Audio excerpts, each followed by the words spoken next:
Hepinize merhaba arkadaşlar. Bugünkü videomuzda araçlarda kullanılan buzdolabını sökerek sistemini ve olası arızalarını sizlere anlatacağım. Bu zannedersem Rus yapımı bir araç dolabı. İçerisinde tahminimce peltier soğutucu kullanılmış. Önce sökülecek yerlerini bulmamız lazım. Şurada ve şurada iki tane vidamız var. Yazılar Rusça'ya benziyor.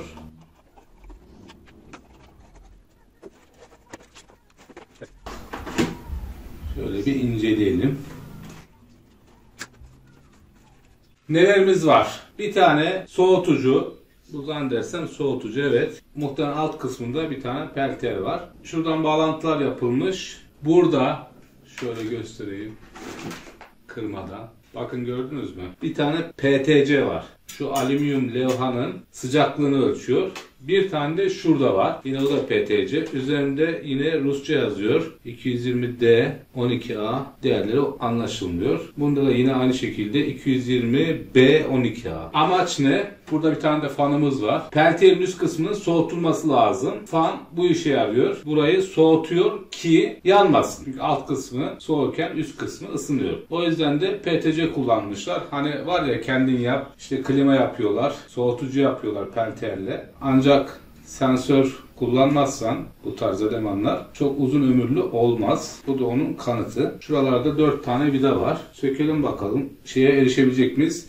Bu arada hemen ekleyeyim. Arızalar ne olabilir? Şu PTC'ler arızalanabilir. Bunlar arızalanırsa cihaz çalışmaz. Bunlar anahtarlı PTC. Belli bir sıcaklığı aşınca, işte iç kısmı ya da dış kısmı fark etmez, devreyi kesiyor. Komple arızalanırsa değişmesi lazım. Devreyi kesince tekrar eski soğukluğuna düşünce bu anahtarlı PTC'ler tekrar devreyi tamamlıyorlar. Yani böyle bir döngüleri var. Bunda bir sayısı var. 600, 800 gibi değişiyor sayıları. Bu sayıya erişince, yani 600 defa veya 800 defa aç kapa yaptı, sistemi korudu. Sonrasında artık bozuluyor. Bozulursa cihaz çalışmaz. Çünkü bakın buradan bağlantı fana gitmiş, içeri giriyor. Diğer PTC ile iletişim de buradan da gördüğünüz gibi butonlarımıza erişiyor. Bu sanki kırık gibi. Evet, kırık ya da öyle bir şey. Şuna bakalım. Ya böyle eski olunca da dokunduğunuz yer elinize kalıyor. Hiç sevmediğim şeyler. Macun çekmişler. Şimdi bu peltierlerle ilgili yani bazı bilgiler var. Ben burada da paylaşabiliriz ama videoyu uzatmak istemiyorum bu konuda. Çok verimli değiller arkadaş. Bu tarz şeylerde kullanılır ama hani var ya, işte kınava yapıyorlar vesaire. Çok elektrik harcıyor. Bakın bu da termal macun ile buraya sabitlenmiş. Burada bir de var mı bilmiyoruz. Şöyle bir deneyeyim. Evet. Gelecek gibi. 2 tane peltier var. 2 de üstte var. Ama ne tutuyor bunu?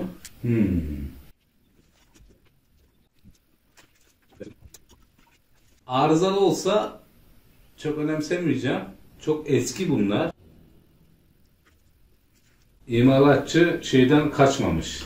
Ne derler? Termal macunda.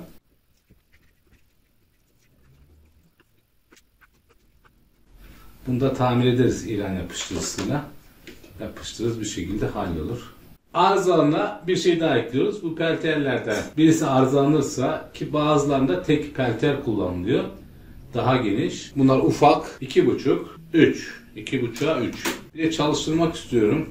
Acaba çalışıyor mu? Peltierler arızalanırsa değiştirilir. Piyasada satılan bir şey. Eğer soğutma veriminde düşme varsa, sık sık soğutmayı kesiyorsa, yani şu PTC'ler devreye girerek, muhtemelen termal macunlar özelliğini yitirmiştir. Bir açılma vesaire vardır. Bundan dolayı da böyle sorunlarla karşılaşabilirsiniz. Ne yapılacak? Sökülecek, bakım yapılacak, kapatılacak.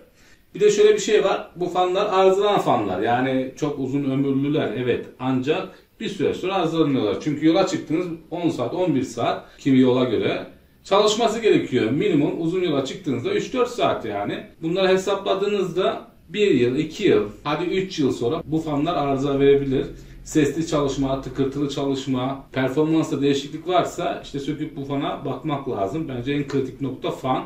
Çünkü üst taraf ısınıyor peltierlerin çalışma mantığına göre. Bu sıcaklığın soğutulması lazım. Yoksa peltier çöp. Şunların tam olarak ne olduğunu çözemedim. Ancak çözünce ekleriz videoya. Yazarız, siz de okursunuz. Şu anda olduğu gibi bunlar bu işe yarıyormuş. Şu arızalan bir parça değil.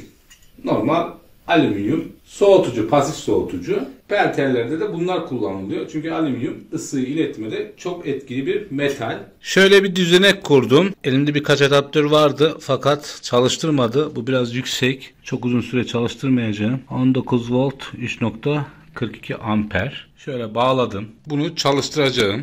Soğutmak için de, çünkü çok ısınacak, böyle bir fanım var. Boyun fanı. Bunu BİM'den almıştık zamanında.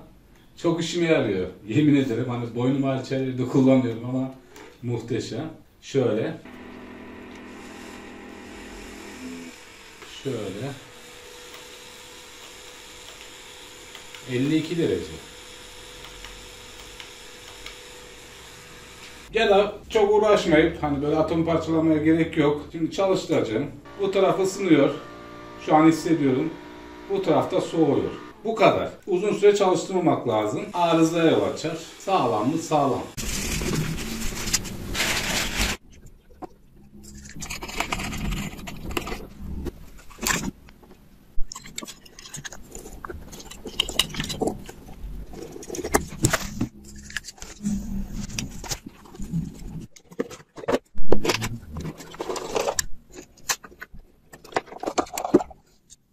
Bu kadar arkadaşlar. Daha da anlatacak bir şey yok. Umarım faydalı, güzel bir video olmuştur. YouTube kanalımıza abone olarak destek verirseniz sevinirim.